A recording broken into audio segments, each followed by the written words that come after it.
So when people ask me like, how is the fundamental of ayahuasca? I said, the fundamental part is you. Are you ready to allow yourself to see the truth? Are you ready to really confront your shadow in terms of, personality structure, see the traumas, the consequence of that, the lineage of your traumas? Are you really ready to take responsibility and say, yes, I am the one jealous. I am the one manipulating. And I am the one praying that I can heal. So at the end, I don't see ayahuasca or San Pedro or any other plant or any other practice has the fundamental question is us always. And they are a blessing in our lives. They have the potential to open our consciousness, to expand. But they don't work alone. Nothing works alone at the end. We are interdependent of everything in this ecosystem. Is an illusion. And we humans, we want to be in control. We want to be the ones that we did it. And it's true in a certain way. We are the only beings that has the ability to create science, art, poetry, philosophy. So why should we be the ones destroying this planet? Because we are highly disconnected with life itself. We are life itself. We are the mystery of life. We don't recognize that. We don't recognize that we are God itself, that we are the quantum space. We are playing a game that somehow we are above everything. And at the end, the result is depression, suicide, anxiety, isolation, addictions.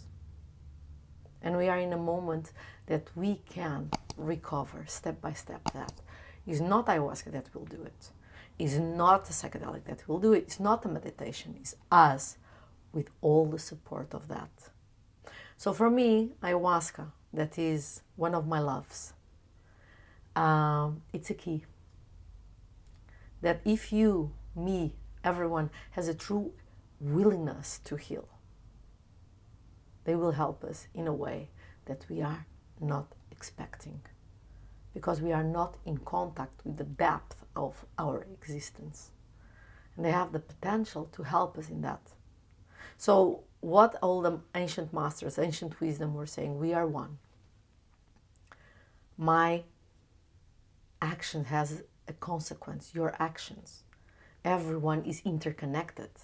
The separation of the physical body is a big illusion, but we live in a complex world that duality is one of the bases.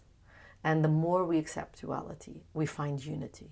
And quantum physics now and quantum mechanics, they are arriving to a little proof of what we are saying for millenniums.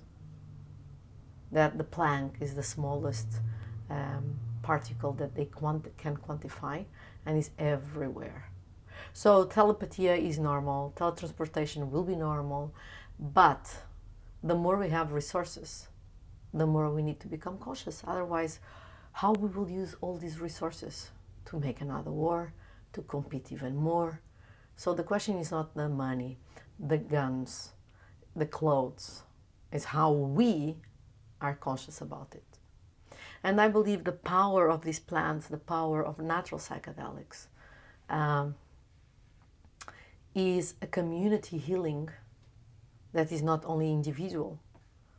So many people say, I'm going to a ceremony to heal myself. Sometimes I even laugh inside. You can't imagine what you will come here to do, because your healing will be our healing. And this is true, because through their noise, through their visions, through their sweat, through ancestral lineage healing, we are healing the world. No one is isolated. And when I cry and when I do a sound and movement, you have an impact in yourself. And it opens a new process. And that has a true impact on our cell levels. So all these years working with cancer, what I see, cancer and other diseases, what I see is the more we can have an honest healing process on our spiritual level, emotional level, the physical will follow.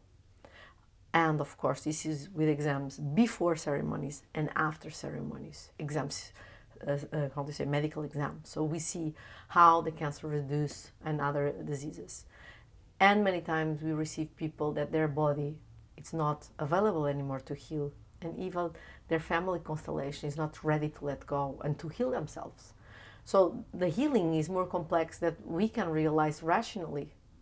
We are not healing only my body, we are healing my relations, the way I will perceive life, the way I forgive myself, I forgive others, how I can get ready for death, or how can I grab life again and really have a second chance.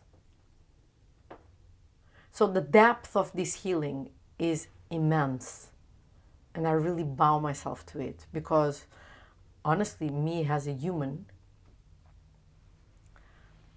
I don't see how we in this state that we are can do that without that help. And another thing that I see that is very curious for myself is how a plant is teaching us to become more humans.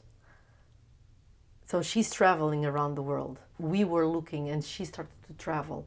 And if we go into the depth of history of mankind, 99% of people were slaves for millenniums. And we still are.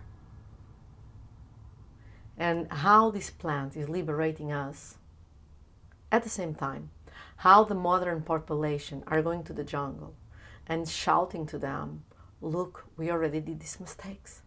And many Europeans and Americans, they are the ones building the retreat centers and really preserve the Amazonia and really preserve the traditions. And many of them, they want phones, they want power, they want sex, because they didn't have it in that way. And when the confrontation comes, you know, it's not we destroy only them. We destroyed with colonialism. It's true. But this shadow is in everyone. And the power of healing is in everyone. The rising of consciousness is for all, not only for few. So for me, it's not you becoming an indigenous or you are a master of anything. It's like, show me who you are. And then we can speak. And that is the difference that I believe that we all need to step in. In spiritual world, so many people hide themselves behind meditation, behind trance, behind ayahuasca, behind shamanism. And I hear people like just speaking, like they swallow a book and they are repeating sentence. But the way they move, the way they look to each other, when they are not aware, they are not pretending. You know, we sit in a restaurant, give me this, give me that, without saying, I am sorry, I'm really nervous today. That is something. That for me is where I really say, where are we all going?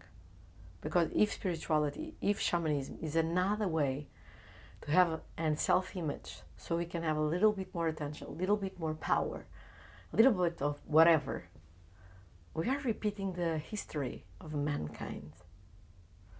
And for me, I work for the other direction, in the sense like sexuality is sacred, spirituality is sacred, your physical body is sacred, everything in us is sacred. We need to remember that.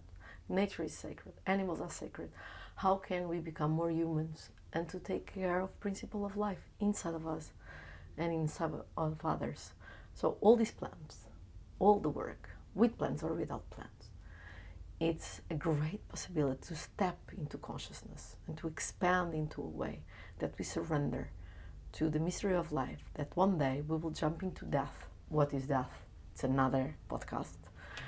And yes, the natural psychedelics for me is one of the most amazing keys and teachers in that sense for our humanity, if well preserved, if we take care of people, if we respect the sacred of ancient traditions that have millenniums, and we understand the communion of man, nature, and there's no separation, even if we have a different consciousness, because everything has a consciousness and the vibration and the frequency. How can we remember our interconnection, that we belong to this ecosystem while we are here?